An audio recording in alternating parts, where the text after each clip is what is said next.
welcome to the Comical Heathen. I'm your host, Dr. Jerry Jaffe, and this is my podcast. In this podcast, I document my research into the weird and wonderful world of religious satire. As a comedian myself, I travel the country, and I get to meet a lot of other comedians, more famous and funnier than me, I'm sure. And so I started interviewing some of them as part of doing research for my book. And these conversations have been really interesting, so I thought I should share some of these. So I started recording them and turning them into this podcast. So thank you for listening. I hope you find it as interesting as I do. In this episode of The Comical Heathen, we're going to have my interview with Mark Riccadonna, a real road warrior, travels the country, travels the world, headlining, doing stand-up comedy, performing for the troops. And I'm going to share with you a story I found recently about the $3 million fine that the Evangelical Hobby Lobby recently received. Before we get to all that, let's listen to my interview with Mark Riccadonna. Mark Riccadonna is originally from Ohio, and when he was 17, he moved to New York to pursue his dreams of being an actor. And in doing that, he fell into not only acting, but stand-up comedy.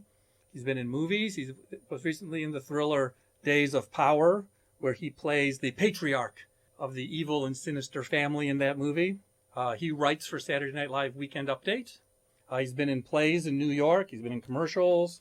He's part of a podcast called I've Done That, where the members of the podcast talk about weird and strange stories from their lives. And storytelling is Mark Riccadonna's brand of comedy. He loves to tell stories from his life, about his wife, his kids, his pets, his travels. Earlier this summer, we did a weekend together at the Funny Stop in Cuyahoga Falls. It was a great weekend, and I want to shout out to the owner there, Pete. Thank you, Pete. Pete is a great character in the world of comedy, especially in this part of the world, and so we really appreciate him. The big Oreo cookie, rough on the outside, sweet on the inside. Anyway, my interview with Mark, we talked about his own journey in spirituality. I refer to Mark as a wandering agnostic. That's my words, not his. He's very interested in spirituality and hearing what other people have to say. He doesn't necessarily know what he really believes, and that's something that we talk about. You know, as a comedian, he's more of a storyteller, so he doesn't get into politics that much or other edgy topics. But he loves it when someone can successfully be edgy. So we talk about some of that, some of the people he's met doing comedy. So I hope you really enjoy it. Here's my interview with Mark Riccadonna.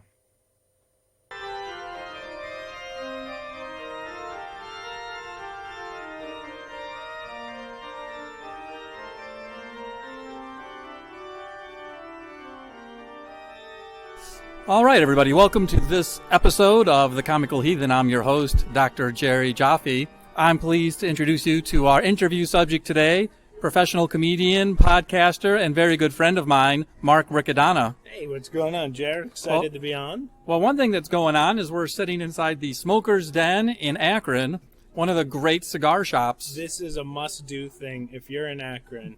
If you're here to see Ernest Angley's Tower to Heaven, yes, stop at the Smoker's Den first. Get yes. yourself a nice stogie. Sure. Chill with Tony. He's one of the nicest guys in the world. My father, the professional wrestler Dr. Jerry Graham, used to always say a man cannot drive a Cadillac without a cigar. I like that saying. Now I just need a Cadillac. Right. Well, sadly, we're comedians, I can so get that the day cigar. may never come. I can't get the caddy yet. You got it in the wrong order. Get the Cadillac, then get the cigar.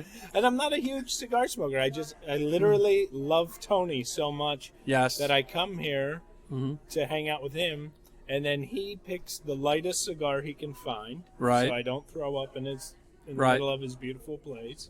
And I sit back and just, before we started recording, we had a great conversation with that musician who was there. I came late, so I didn't catch his name. But what a great guy, full of stories, just an eccentric character. But he opened for Rod Stewart last year. Yes, and he looks just like Walter Solchek from The Big Lebowski. Yes, he does. I'm waiting for him to pull a gun because I wasn't following the rules. And I don't know about a lot, but some or a lot of the comedians that come through the Funny Stop in Cuyahoga Falls with Pete, who's Tony's brother, like to go to that cigar shop. It's the two greatest things to do when you're here. The comedy club's awesome. Pete's awesome. Tony, he's the chef here at the chef cook. Probably chef is overselling. Yes, he runs the kitchen. Yeah, he runs the kitchen, and the food's great. Yes, but it's bar food. Yeah, and you go and have a cigar with Tony. Your life is good. Okay. Well, Mark, on this podcast, I meet comedians and other interesting people and just ask them about religious satire. I'm writing a book about religious satire, so I thought, Awesome. Why don't I go to the source and see what some of the people in the trenches who have to deal with it think about it. This is a very people think edgy means dirty. This is a very edgy topic because people hold religion or lack of religion very personally. Yeah. They get very upset about things. Right. For a thing that is supposed to be about forgiveness, it's very interesting that there's not a lot of forgiveness when you discuss things and have different views. Right. And so comedians who want to explore religious satire, the Bill Maher's and John Fugelsang's of the world, want to point out that hypocrisy. Yes. Like that's what they're basing their humor on. That's what they do with politics. That's what they do with everyday life. But it seems like when you talk about religion, walls go up and people are ready to go to battle. Now, is that... I mean, we've done a lot of shows. I've known you for several years. I don't think of you as delving into the world of religious satire typically in your act. What's funny is I'm in a place of I don't know what the hell I am. Right. I don't have a thing. Like a lot of people seem very definite that they know what it is. They believe in this or they do not believe in this. Well, comedy coaches always say you need a point of view. You got to develop your point of view. Do you have a point of view? My point of view is not knowing my point of view. And how's that working for you? Interesting enough, I think that I've built bridges in between wars with comedians.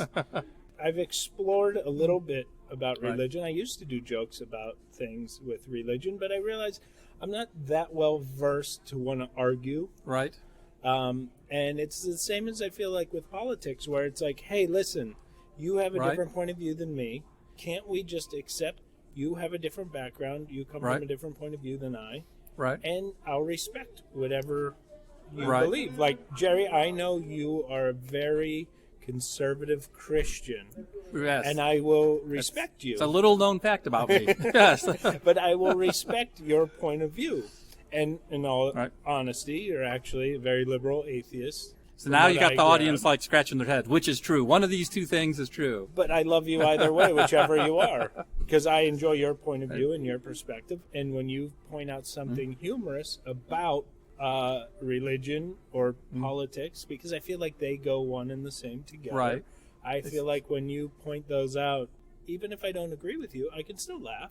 I can still enjoy it. What do you think? I mean, you say that in the past you dabbled in religious satire, but you said religion brings up the walls faster than anything. Yes. Have you had that kind of experience? Yeah, and the thing is it was very harmless humor. Right. It was talking about, I just as a pointing out, as many people know, most great magicians are Jewish. Okay. Harry Houdini was actually Jewish. David Copperfield, Jewish. Jesus Christ, Jewish. Sure. And then I would do, can you imagine what it was like? They're like, hey, this guy Jesus, have you seen his show? He turns the water into wine, then he walks on it.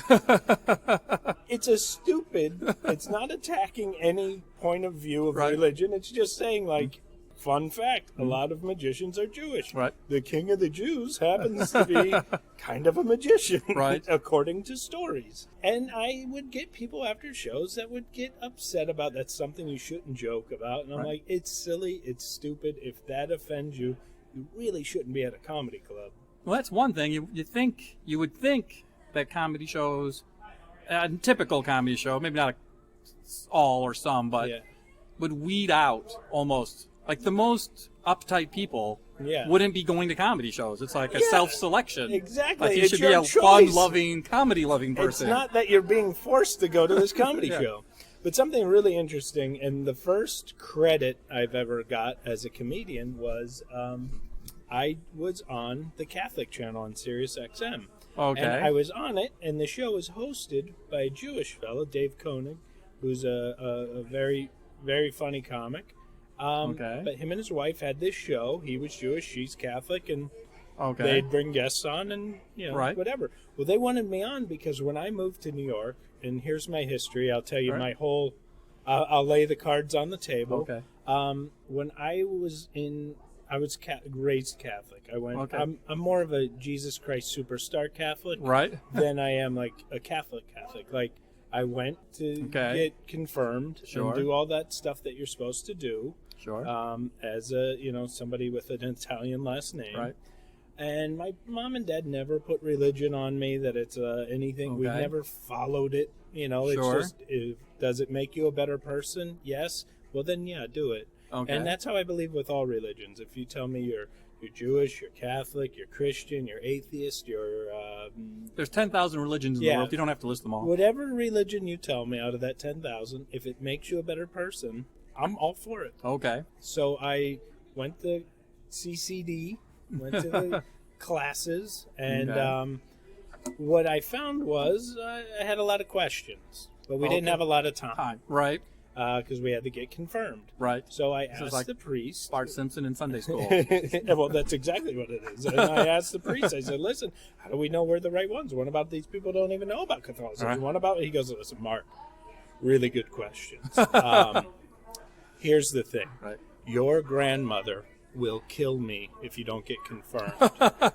So let's just get you confirmed. Right. And when you graduate, they knew I was going to New York, and he goes, when you get confirmed and you go to New York, do what they tell priests to do. Go and study every religion you can. Learn everything you can. We hope you come back. Right. But you have to do that on your own. We don't want to blindly push you into this. Sure. But your grandmother really wants you to get confirmed. Right. And my grandmother was very, she was religious, but not in a way, she never put it on anyone, but I think there were things hanging Catholic on the wall. Catholic families and Jewish families have in common is there's a way to, it's like a cultural Catholic. Yes, exactly. Without necessarily being a religious Catholic. There's just cultural things that Catholic families would like to do. We have, my grandmother would have Jesus, Elvis, and Kennedy on the wall. Right. Now the thing is I went to New York. I lived on 40th and 8th, right at the heart of Times Square. Right. And me and one of my roommates, who was a really nice guy, we went to every church you could find within a 10-block radius, which is about 15 different religions. And we went and listened to all of them. Some of them really scared us. Sure. Scientology was a weird situation. Okay. We went to the Church of Times Square. Okay. It's its own thing. We went to all these. And we went to St. Pat's Cathedral, which was our Catholic adventure. Coming out of it, I'll be honest, I don't really believe or not believe in any of it. I think it's all just a message, and it's like Jesus Christ Superstar. The reason I say Jesus Christ Superstar Catholic is I think the stories are great. I think it is a really great book. The Bible is a great book. Is it true? I'm not necessarily thinking that there was this, there's a guy up in the clouds who's pulling levers and judging people. I do want to ask you, because you brought it up. Yeah. So tell us at least a sentence or two more about this Sirius XM radio show you're on with your friends. So after I did all of the personal journey. Yeah, and I was at a comedy club, and he asked me something, and I told him that story. And what's his name again? It's Dave Koenig. Okay. And he's not on Sirius XM anymore. He's doing a web series thing now, but he wanted to have me on because he goes, I'm really interested that you're like a 17-year-old kid who's on a journey and not out of spite. There was no hate in my heart of religion's bad. It was, how do we know what's right? You know, there's so many people telling different stories. Sure. One of them might be true. Maybe none of them are. Right. And I'll say this. I love listening to someone who does believe in religion. I love listening to their enthusiasm. Sure. And their love of it. Right. But when it comes down to an argument of people going back and forth to discuss things, atheists always win. Okay. They have facts on their side. Right.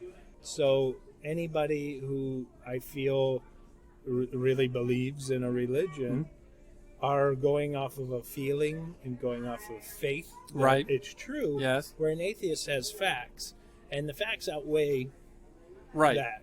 I think, when people tell you, well, the miracle of childbirth, that's proof of God. Right. It's like, no, you're really proving science. Yes. I know how that baby was made. Yes. And before modern medicine, births often ended in the death of one or both of the participants. Yeah, so with science's help, we've had more babies survive. Yes. And, it's one of these things where I guess if I had to use a religious term, if I had a sabbatical and run away for a while, maybe I could come to a conclusion. And maybe that's what's going to happen when I come to the end of my life. Well, to stay on religious satire and comedy, is there any comedians, past or present, that you think did it really well, just as the craft of comedy? Yeah. Here's where there is issue with all the comedians that really make me laugh were atheists. Okay. George Carlin. Sure. You got the Bill Hicks talking about religion. Yes. Incredibly smart, funny. I'm really into the ideas of them poking fun in holes and things. And it is kind of funny to see people get really pissed off when there are holes poked in their beliefs. Right. That being said, I don't want to be the one poking the holes. Okay. Because I found, with religion, people tend to get really upset when you don't believe the same thing as them. Well, one thing I've noticed, again, this is almost like a rhetorical technique that some comedians use. Definitely Mark Maron, I've heard him say something like this when he talks about religion, which is to set up your premise as talking about extremists.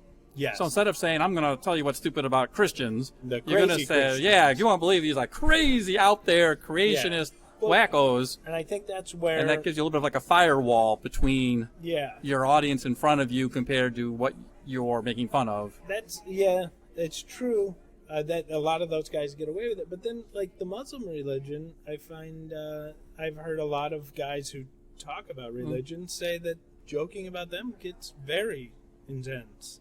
Yes. And now it's becoming more often because I think people like the attention. Sure. But like Penn Jillette didn't do an episode of bullshit about Muslims because he was threatened. His family was threatened. Okay, I'd never heard that. It's that to me is a really sad thing because then that makes Muslims seem like bad people. But it's the extreme ones that are the bad ones. And it's the same with Catholic and the same with Christians and whatever. The extremes. But the extremes also what you make fun of in anything. Right. To make fun of people that drink soda water, it's not that funny.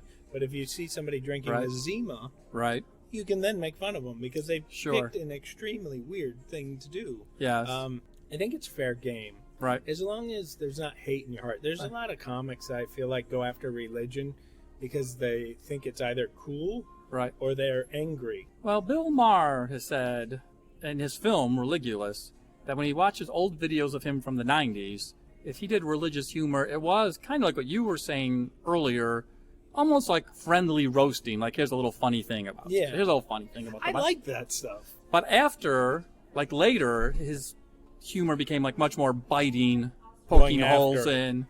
And I've noticed, and I don't know if this is true, so feel free to completely disagree or say I'm wrong, that there's been at least a subgenre, a strain, a few comedians that since September 11th have gotten into I agree. Yeah. The thing that is it's something that people hold so close to their hearts. Right. That when you make fun of it, they feel like you're making fun of them for being a sucker. Identity politics. And when they feel like it's like you're making fun of me because I believe this thing, you have to be able to detach yourself and say, hey, listen, I get it. It is funny. Right. This is just what I believe. And the other thing, one time there was a Twitter war between a friend of ours and some guy because our friend Kevin put a picture of his first communion and said, I had my first taste of Jesus today, and he was delicious. And this guy attacked him. And I'm like, A, that's silly and innocent. Relax. Yes.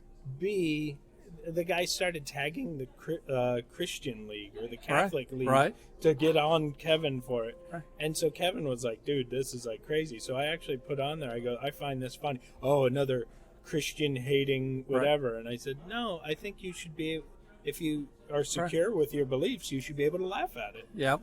It's you get mad at something that because you feel threatened. If you are completely believe and you're a Christian, you feel great about everything, you should be able to laugh at it because you know your beliefs. Nothing can threaten your foundation. Yeah. Yes. And so when people get upset about religion, I feel like they just maybe are worse off than me. that they really don't know. Right.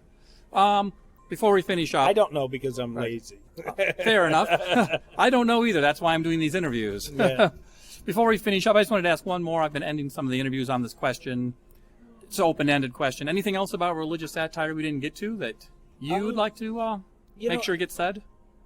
I mean, I don't have a huge point of view to attacking religion. I do think, like, religion to me is kind of like, I was saying this Jesus Christ Superstar thing is like, I can go and watch that show, and I love it. I think it's a great story, and it's interesting. I love that it's taking the point of view of Judas more than Jesus. And it's like this whole thing that I'm painted as this bad guy in the Bible. Right. In reality, I'm, I was the guy looking out for the guy. Kind of stuck in the middle. It's a great story. Like, if you made it a cop story about, something, like, I think people would watch it and have no problem. But, the extremists get upset about it. Right. But I just feel like it's. Well, you've written for Saturday Night Live, and you've written for other TV shows. Is religion in bounds when you're writing for television? Yes, absolutely. Okay. To me, funny's funny. If you can make something funny and original, and it's not pointing out the same thing 1,000 people have pointed out, it's game. It's game. Right. And it's, just like politics. If you can make it funny, you should forget about what side you're on. Right. You're allowed to laugh at your own team once in a while. Right. And that's kind of my point of view, is you should be able to laugh even if they're making fun of your team. If it's funny, it's funny. Mark, before we finish, remind everybody the name of your podcast that you produce. Please check us out. I Did That with Mark and Jesse. You can go to ididthat.com or on every podcatcher you can find. So look us up, ididthat.com. All right. Well, thank you very much, Mark. Thank you for having me.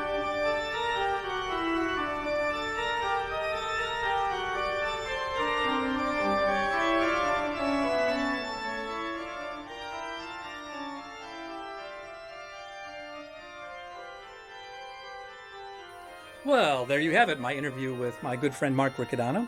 I hope you found that as interesting as I do. I don't know why, but I just found the idea of him visiting all these different churches and like comparing notes with his friends about similarities and differences to be a really fun and funny idea. Also resonated with me a little bit because, not literally, but probably at about that same age, like 16 to 20, is when I got interested in the value of religion in my life. I was definitely more of an agnostic in those days, and that's when I read the Bible. I've read it cover to cover twice. I went to the University of Toledo, and it's a large state university, and they'd have different religious groups that have meetings, so I'd sometimes just pop into some of those and hear what people had to say. In the library, you'd meet religious people, and at that time, rather than, shall we say, extricating myself, I would go all in and try to listen to what they had to say. So I guess I probably found Mark's story engrossing because it connected to me personally. I wonder if anyone else had any kind of a similar experiences, either when they're younger or anytime. Anyway, thank you, Mark.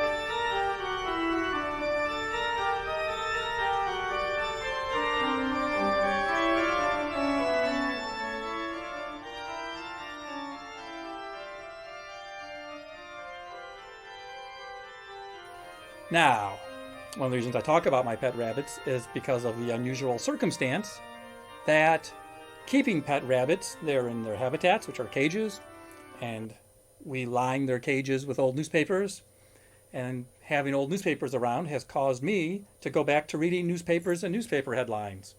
And every once in a while I'll see a headline that relates to religion, and it'll catch my attention. One of the things that catches my attention is if there's anything inaccurate or misleading in the headline. I mean, I consider misinformation a sin.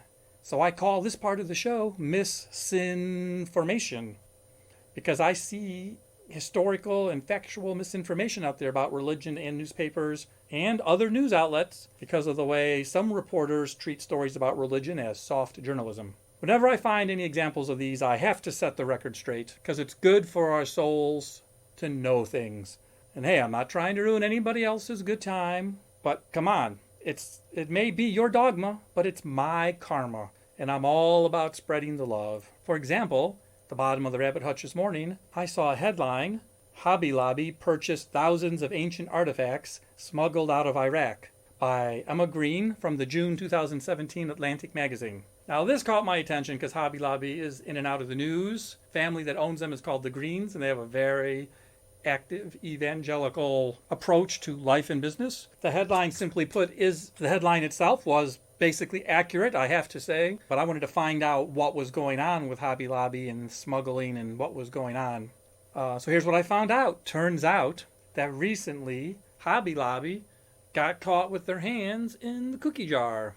They were caught buying stolen artifacts out of the Middle East and hit with a $3 million fine, not to mention the loss of the illegal artifacts themselves. According to this article, the Green family, the owners of Hobby Lobby, is now the world's single largest collector of Bibles and Bible-looking ancient stuff. They're planning to open a Bible museum. Finally, a place where Americans can go to hear about the Bible. There's a box ticked. And a whole museum. The Green family must really be into this Bible thing. I mean, except for that part about thou shalt not steal.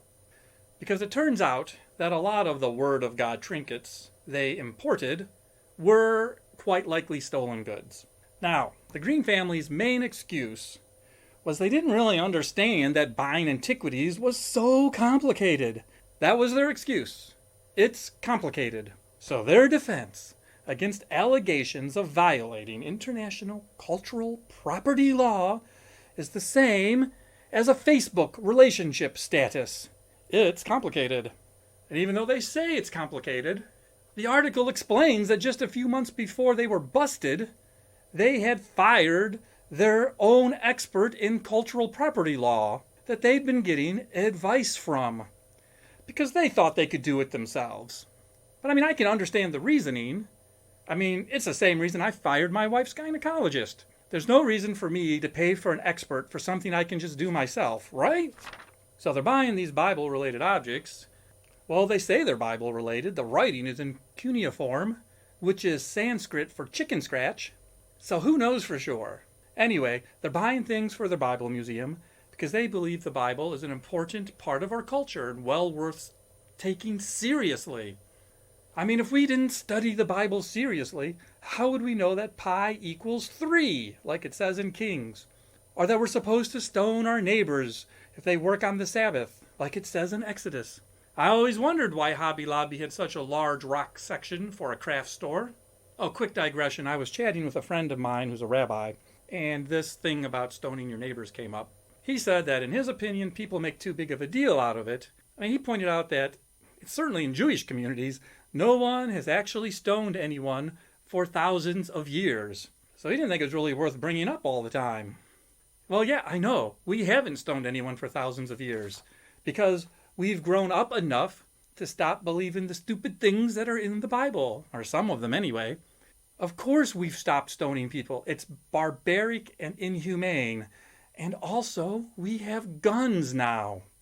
And we know the Hobby Lobby Bible Museum, try saying that 5 times fast, the Hobby Lobby Bible Museum, is going to be a proselytizing institution because the president of Hobby Lobby, Steve Green, is quoted as saying that when you study all these ancient artifacts, you can see the Word of God hasn't changed over the centuries. Now, right now at this point, I'm not going to go into a whole long lecture about the history of the Bible, but let me just put it briefly. Bullshit. Actual scholars who study the history of the Bible, like one of the main things they do is study how it changes over time. The awesome tales of the amazing Jesus even change from gospel to gospel. In one story, he provides fish and bread for 5,000 people. In another version, it's 4,000 people. In one version, there's tartar sauce. In another, there's salsa. You might remember that Hobby Lobby, a quaint little family-run business with a mere 600 stores and 28,000 employees, was in the news a couple of years ago because the Green family sued the government on religious grounds to avoid providing birth control in their company's health insurance. They seem to believe in some non-existent book of the Bible, the book of pharmaceuticals, where God lists all the drugs that are evil. I mean, come on, for self-proclaimed literalists, these people are strangely preoccupied with a lot of things never even mentioned in the Bible. birth control, dinosaurs, glue guns. One thing I definitely do remember from going to synagogue as a Jewish kid is thou shalt not steal. That is literally in the Bible.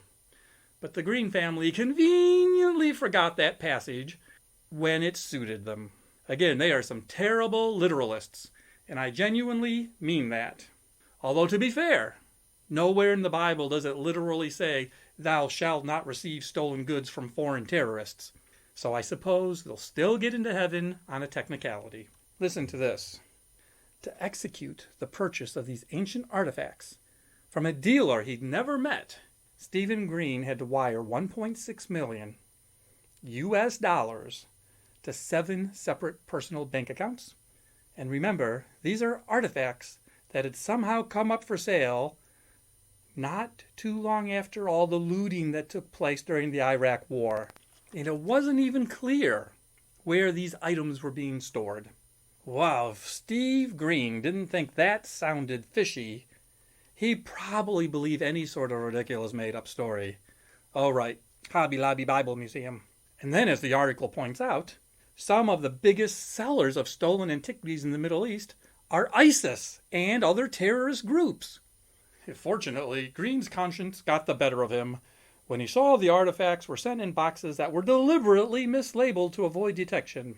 And he knew, like his cultural property law advisor would have warned him, there's a very good chance that the sellers either were or had ties to ISIS or other extremist groups. So he did the right thing. Called the authorities, explained the situation. Haha, just kidding. He did nothing like that. U.S. Customs found out and busted him. Otherwise, those thousands of stolen items would have gone right into his Hobby Lobby Bible Museum. Even so, right now, his $1.6 million is very likely in the hands of ISIS or other terrorists. So we can now say this sentence: Hobby Lobby funds ISIS.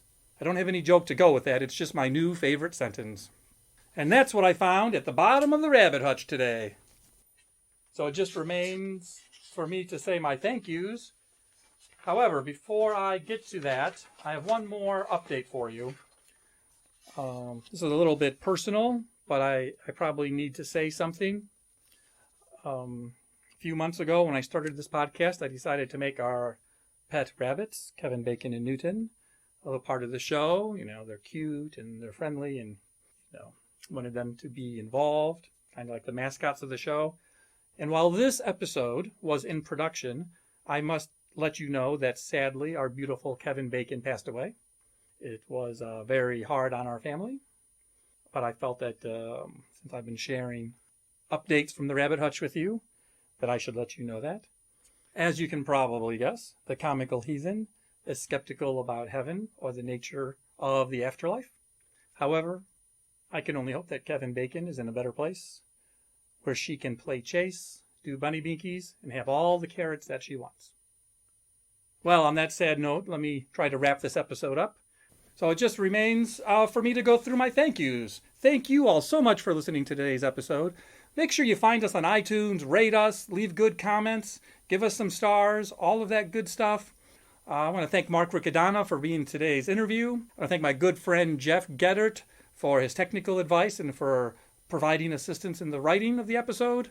And I want to thank my friend Mark Bell, who is playing the beautiful organ music you hear at the beginning and end of every episode. So with that, thank all of you. I'm your host, Dr. Jerry Jaffe.